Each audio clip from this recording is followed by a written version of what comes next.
Guys, ayan, nagluto ako ng miswa. Pero bakit ganito? Parang first time ko itong lutuin, oh. Parang siyang lugaw. Oh, ang dami pa naman, guys. Shrimp na nilagay ko.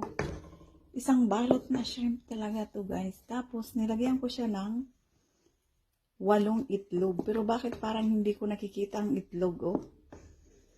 8 itlog, pero inano ko siya. Tingnan nyo, guys. Ano ba to? Oh, ganito ba talaga yung miswa? Parang nakalimutan ko na eh. Kasi inubos ko ba naman 2 supot? Parang ang dami. Tingnan nyo guys, ang dami ko nilagay dyan na shrimp. Excuse me, ayan. Isang supot. Pero yung itlog, nagtaka ako, bakit parang hindi ko nakikita? Natunaw, parang kinain yata ng kaldero. Dito ba talaga gayang miswa? Parang ano, lusak. Tawag doon sa Bisaya, parang ganun. Ewan ko kung masarap yan. Magdadala bukas ako sa mga trabaho ko. Ayun, parang ang dami niya. Oh. Ayan, may ano yan, patula. Ayan.